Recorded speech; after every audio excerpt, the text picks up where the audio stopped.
morning and welcome to today's edition of The Conversation. I am Nkamian John.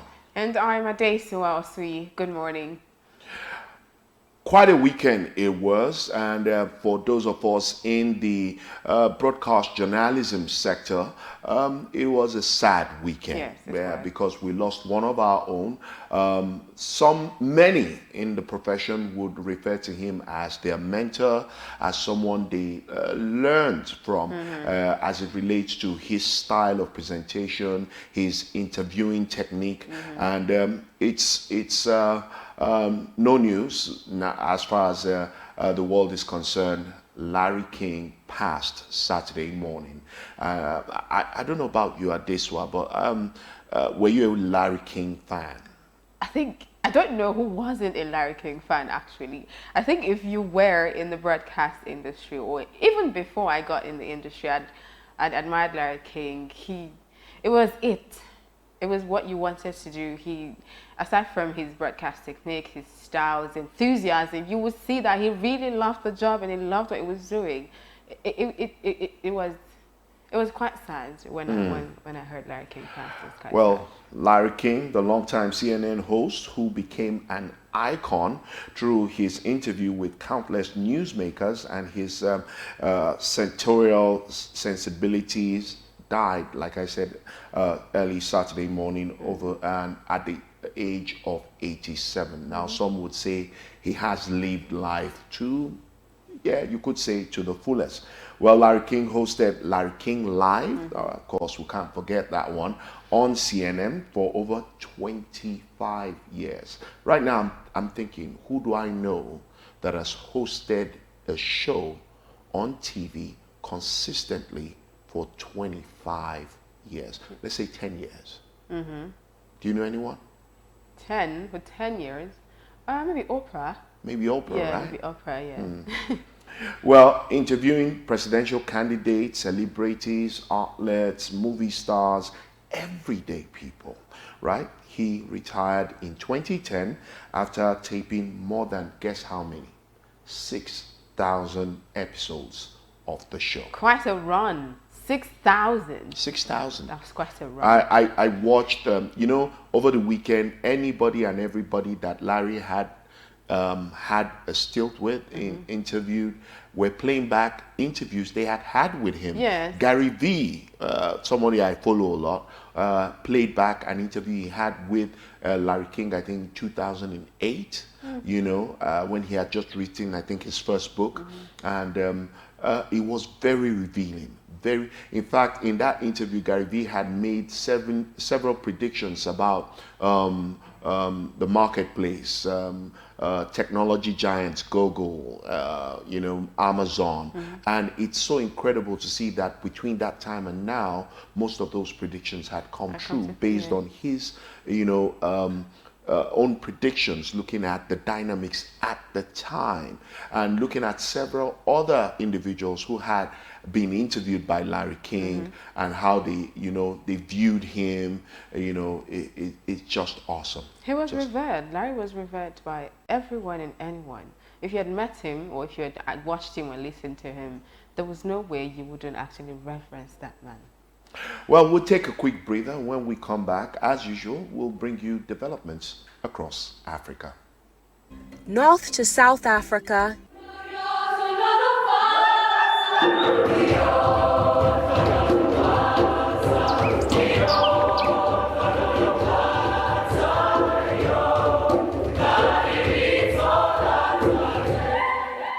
East to West Africa,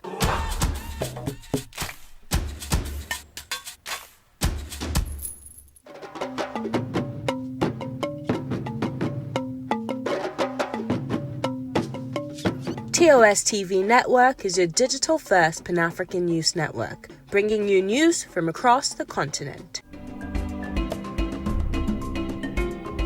Visit our website www.tostvnetwork.com and follow us on social media at TOS TV Network on Instagram, Facebook and Twitter. Watch us on television, channel 138 on TSTV. All right, thanks for staying with us. And if you just joined us, well, good morning once again. It is The Conversation. I am Camion John. And my day is still well, Suyi.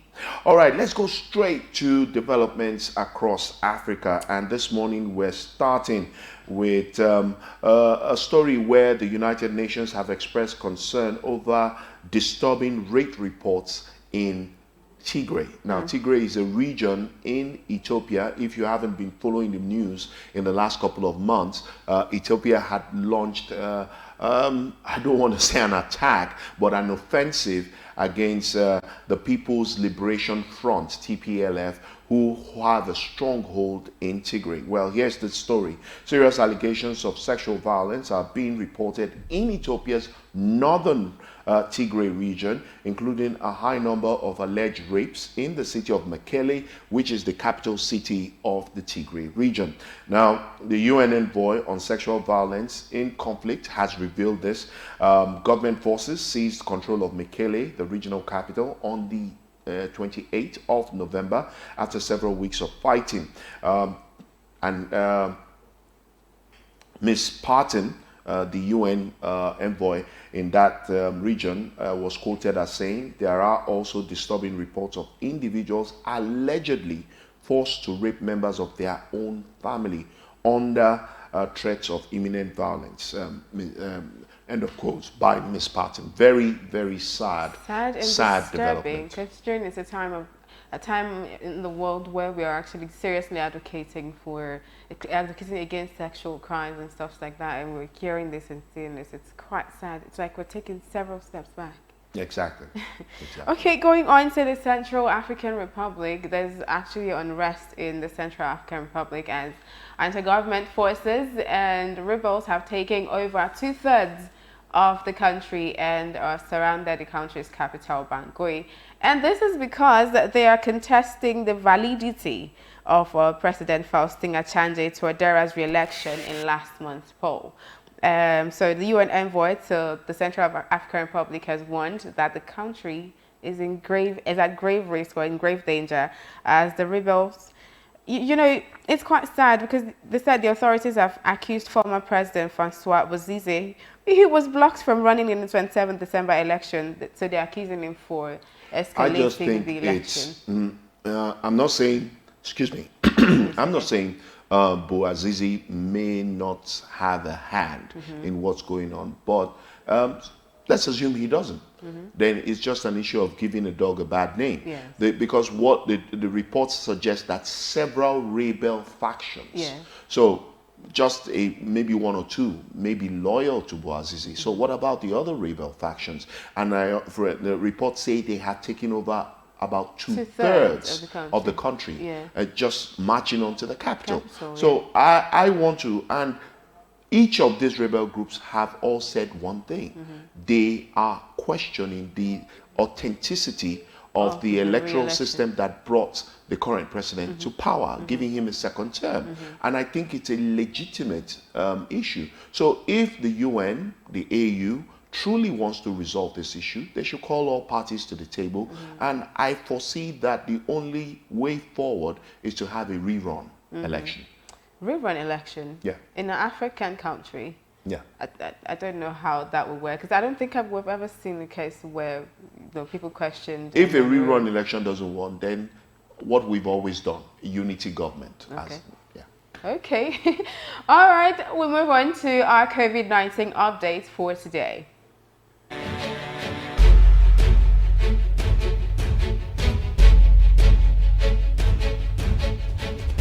Yeah. Yeah. Okay.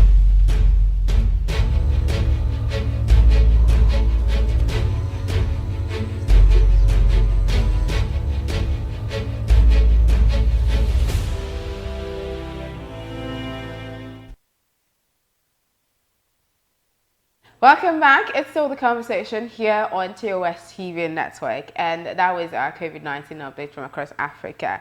And still on COVID-19, this one is quite sad for Africa, as Africa has recorded nearly 82,000 deaths due to the coronavirus in its second wave. So the second wave of the virus in Africa, it has hit like heavier than the first wave. Now we've recorded more death than we did in the first wave. According to the African Center for Disease Control and Prevention, the continent has recorded around 3.3 million COVID-19 cases.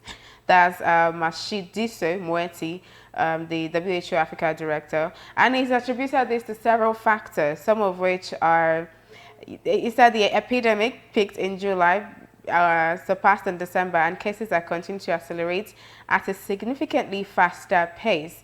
And I think he attributed this to, you know, the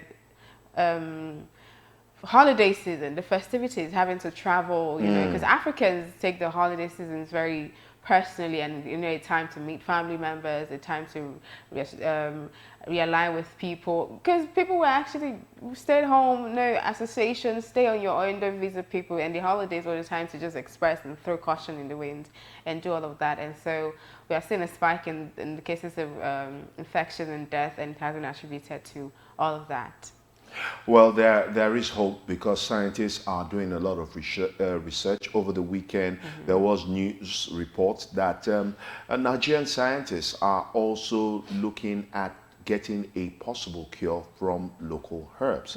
The Afe Babalola University and Research Center is spearheading that research as a result of the fact that the man himself, Afe Babalola, had questioned why Nigeria or Africa has not looked inwards in being able to prefer a cure to COVID-19 without having to solely rely on the various pharmaceutical companies across the world to provide vaccines. And so, likewise, in South Africa, they are studying the new variants, and they are also looking for possible solutions to curtailing the virus across the continent. Quite interesting. So we are going to go on a quick break, and when we get back, it will be time to take you through what the dailies are saying this morning. Don't go anywhere. We will be right back.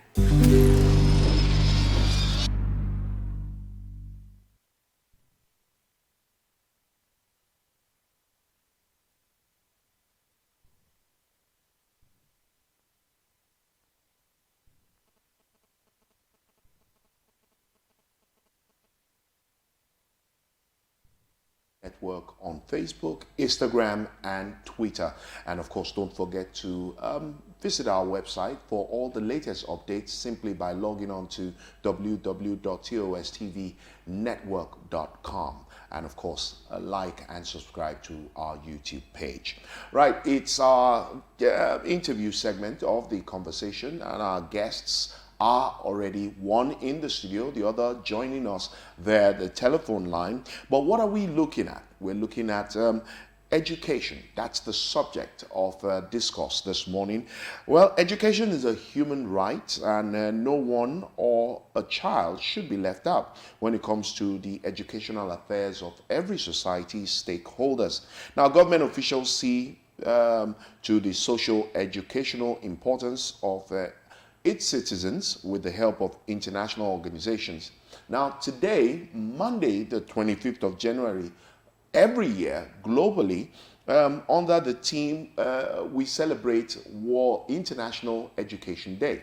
Yes, it's a day dedicated to celebrating the subject of education. Yes. So, for the year 2021, the theme is Recover and Revitalize Education for the COVID-19 generation. Isn't that quite outstanding? Everything now has COVID-19 attached to it, right?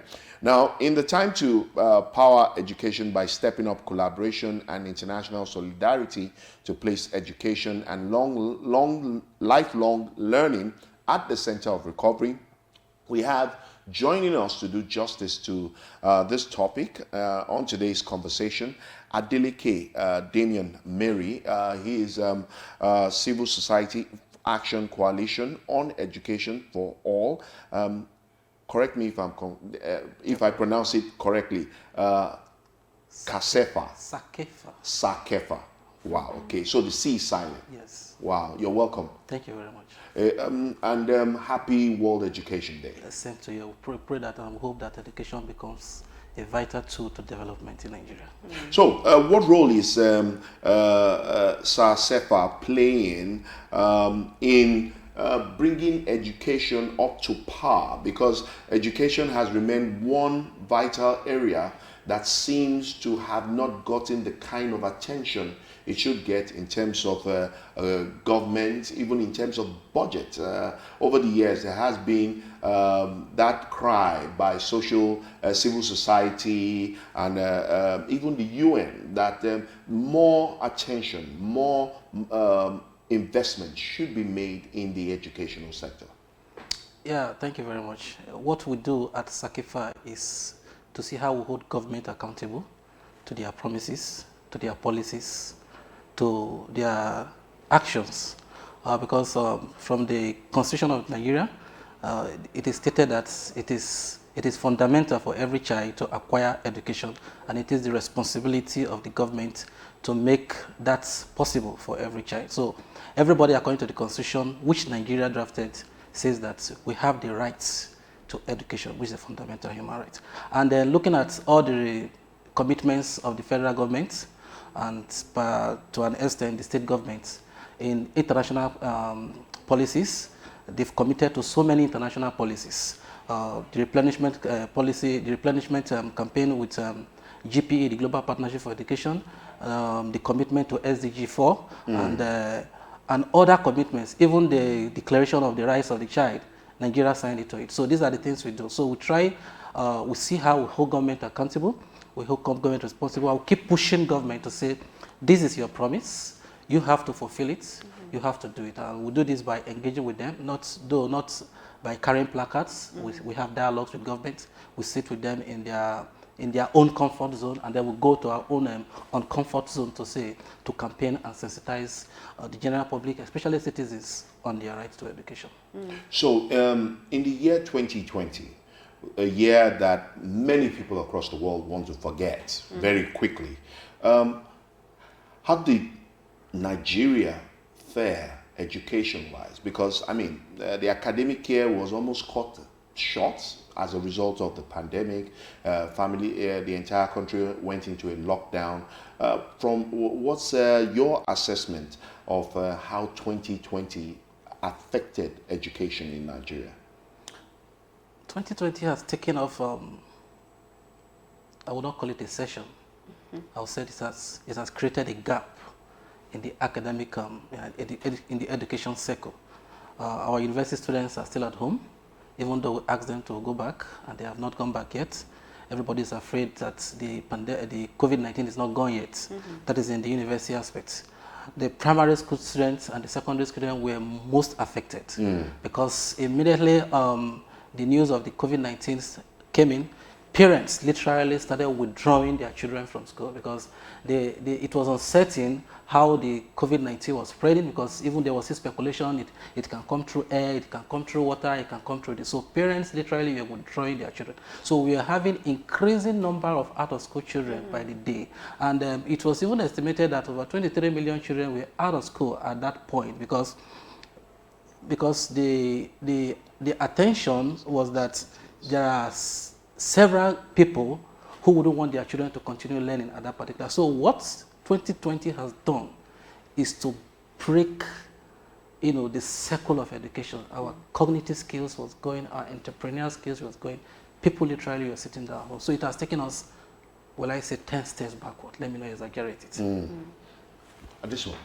I know you have a question for... Yes, I do. I think I've met you at some point, and I know that you're very passionate about education for sustainable development, yes. Right? And I know that the goal of the United Nations with the Sustainable Development Goals is to have more children in school before 2030. But now you mentioned that we've had, because of COVID-19, there's a drop back, so we have more out-of-school children now. Yeah. And then the theme for this year International Education Day is to revitalize and reevaluate education for the COVID-19 generation, as we are now tagged. So how do you think we, as a continent and as a country, can actually do that, especially, with the pandemic? How can we revitalize and reevaluate education in these times and make sure that we have more children in school by 2030, meeting the 2030 target?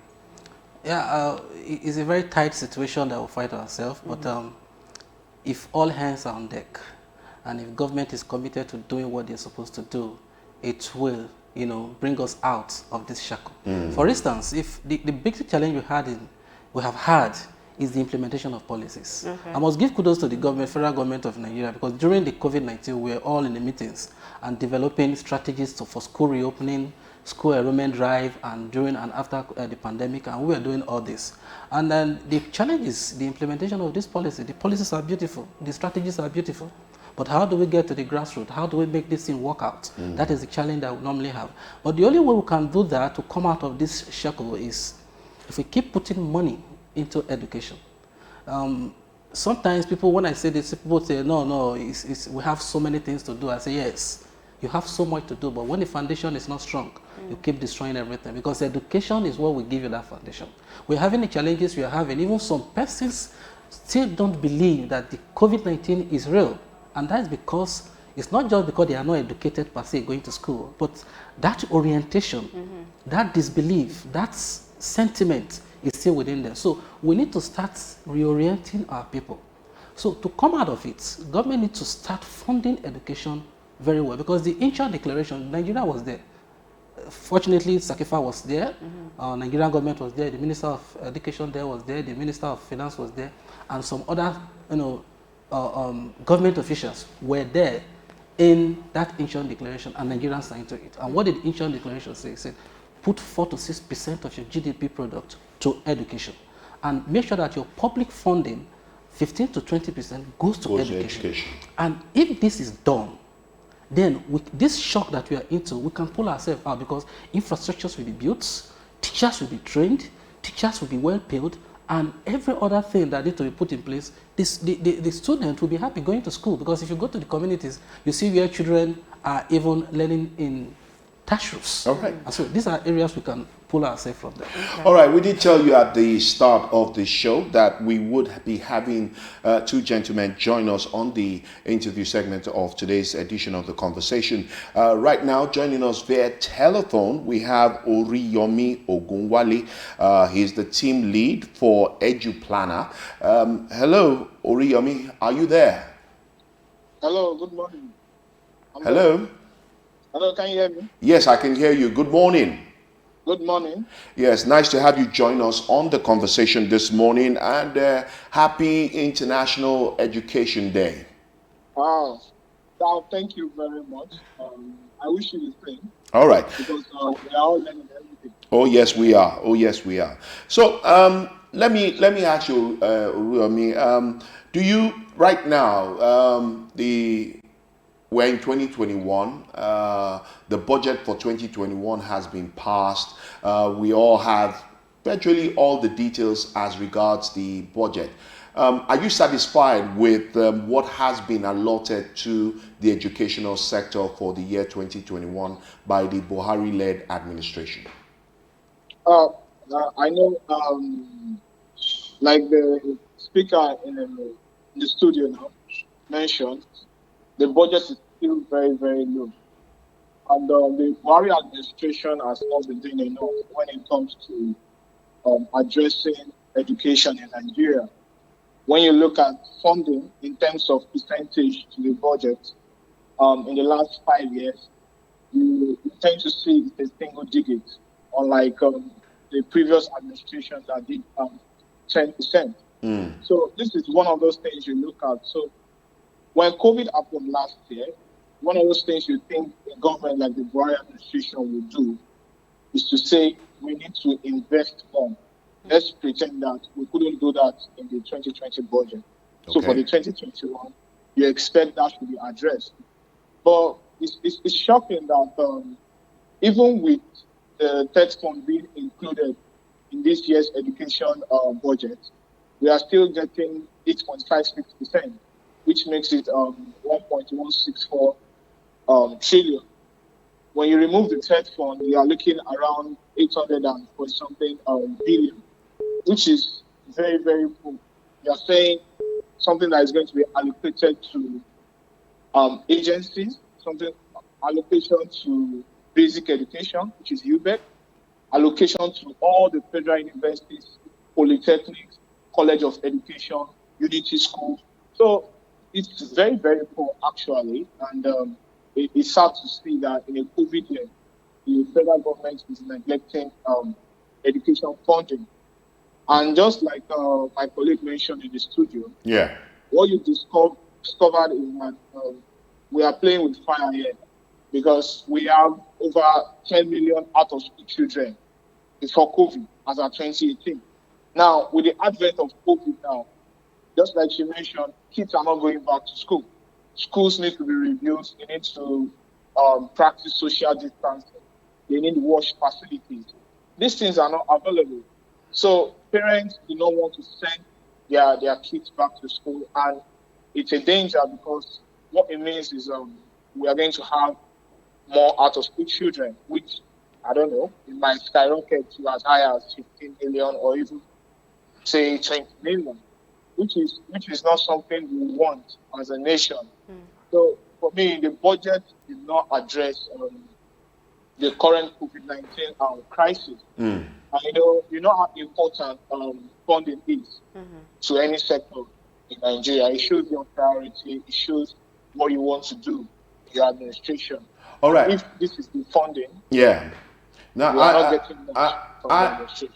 I want to know which is more pressing, the poor allocation of funding to the educational sector or proper implementation of that which has been allocated. Because Adeleke did point out that we have beautiful policies, beautiful plans, but those plans are never truly actualized because of poor implementation. So which is worse?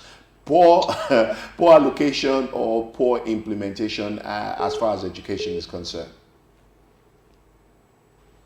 So this is my take actually. You know, we as EduPlanner, for example, what we intend doing is to monitor the education plan. Okay. Do you understand? So there's what we call the education MSP, the education action plan. And it details what each administration plans to do during their tenure. And which is what we intend starting very soon, later this year. What you discover is we are not implementing the action plan in Nigeria. It's like there's a policy, there are beautiful campaign promises. Then once they get elected into office, it's like it's set aside and they start doing what I call plus and minus in the budget. So when it comes to allocation and implementation, you discover that we don't even implement up to 50% of what is allocated in the budget yearly. You see dragging projects are not implemented. So aside from paying salaries, which can also be hold, because when you look at the teacher scheme, you see people reaching out to us and saying we have not been paid for 2-3 months. And so also other universities, other MDs in the education sector. You look at the capital part of the budget, projects are not implemented. You see a situation where in 2020, you are still implementing a project of 2017, 2018. Wow. So implementation is very, very poor. And you know how it works.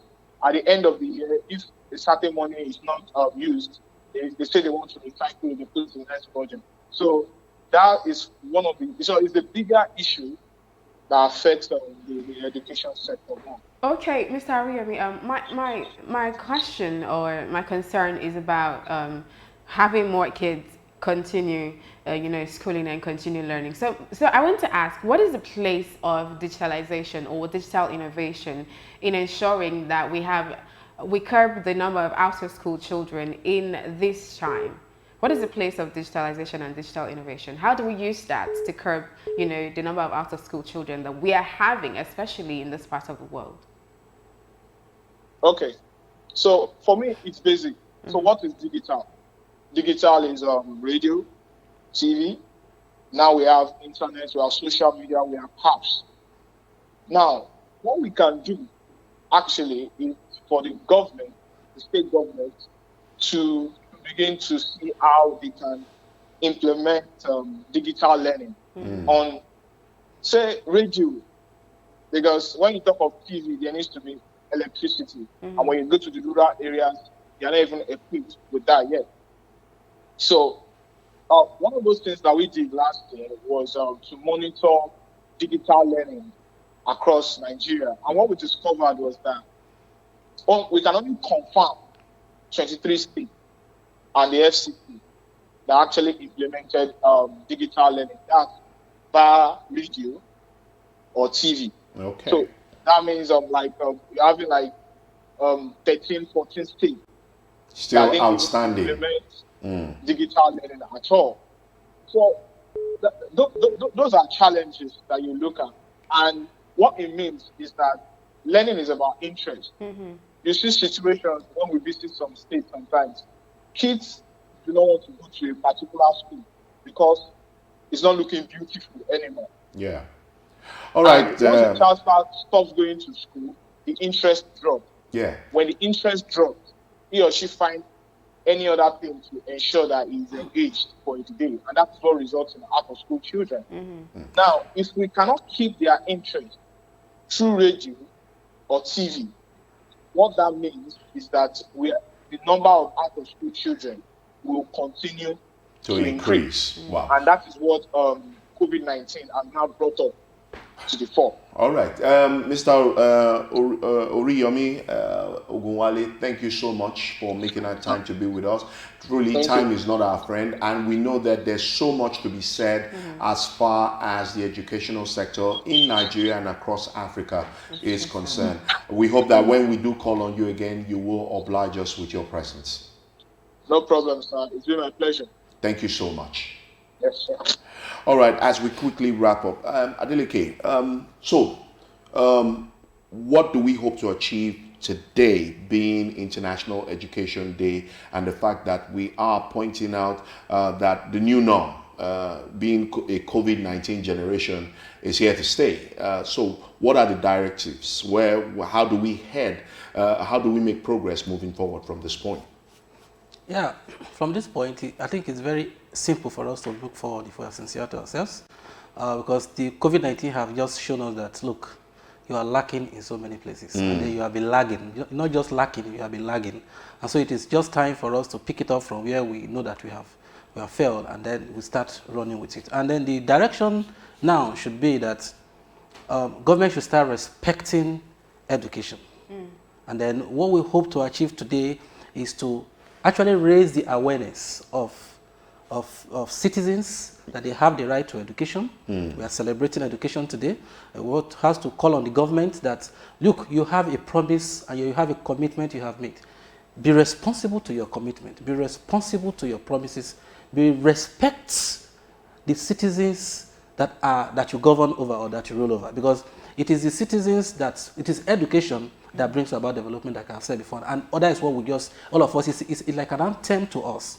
You know, education is, is a means to sustainable development, it's a means to this one, it's a means to this, that one. So we understand it, yes, but we must put it to action. So moving forward, we must put every of our word, every of our commitment to action. Well, thank you so much, Adeleke Damian Mary of the Civil Society Action Coalition on Education for All, CASEFA.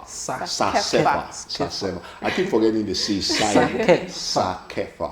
All right, thank you so much for making our time, and we hope that we will continue to have this conversation. That when we want to have this conversation about education, we'll be able to reach out to you once again. Thank you very much. The pleasure is all mine. We are available.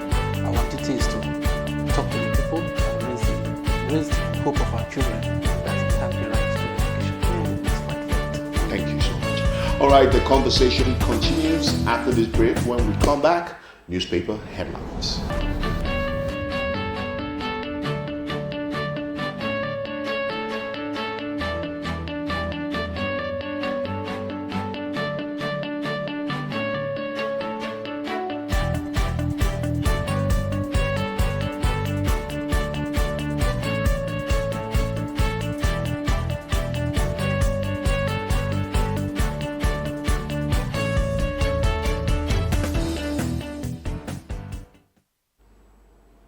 Thank you so much for sticking with us up until now. So we move straight into the newspaper headlines for this morning, starting with the Punch newspaper. And this, the very obvious headline here is still on the Igangan Fulani crisis in Ondo State. It says, town presents evidence, alleges herders collected 50 million naira ransom, raped 15 women.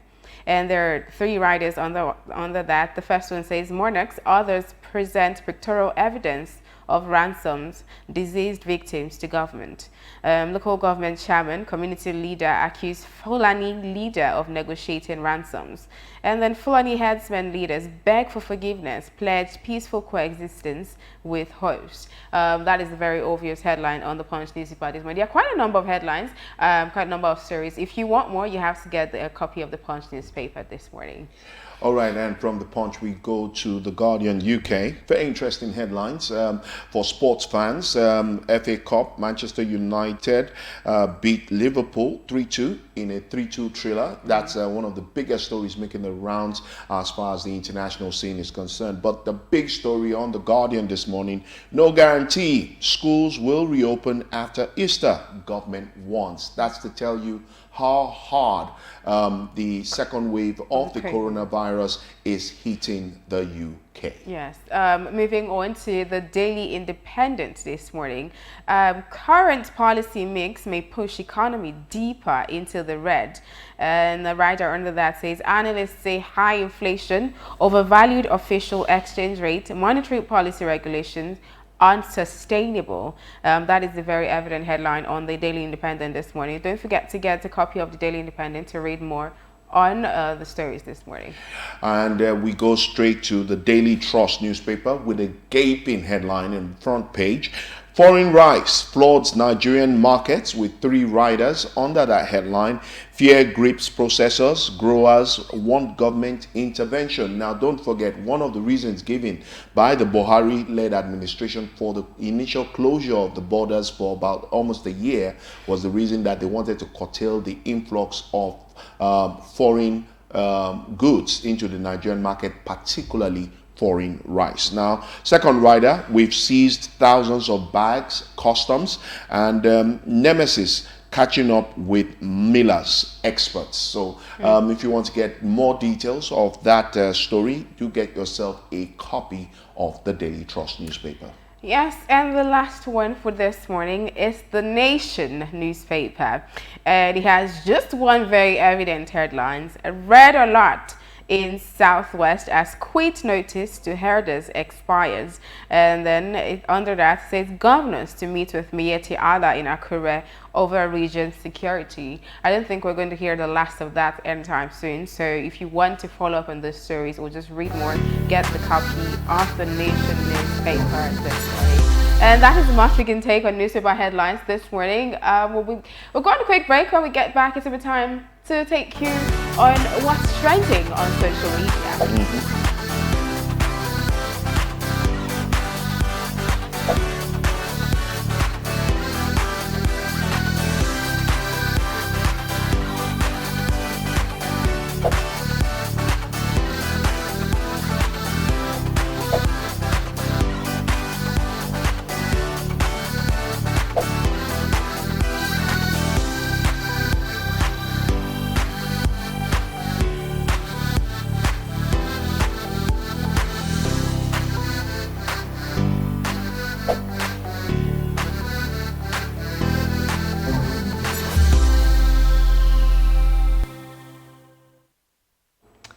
Welcome back. It's still the conversation here on your digital first Pan-African network, TOS TV.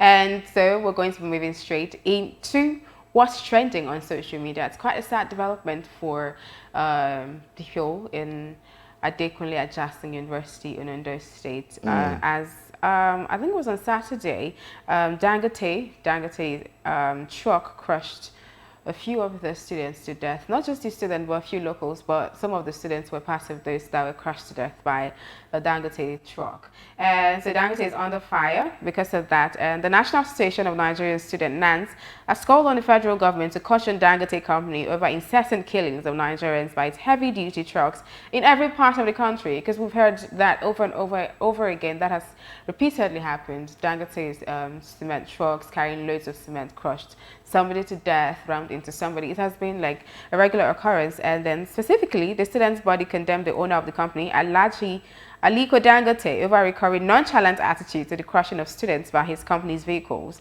The recent was the death of their colleagues at Adekunle Ajasin University, Akungba Akoko, on Saturday that's in Ondo State. And quite a number of persons are talking about it on Twitter. So I'm going to take a few tweets to that regards. This one is from Johnson Alabi 4.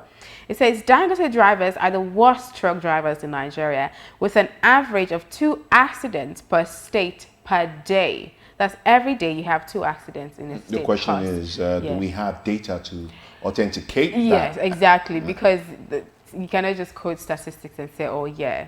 And then this other person, Bonetta__X, says, not Dangote trending twice in 1 month.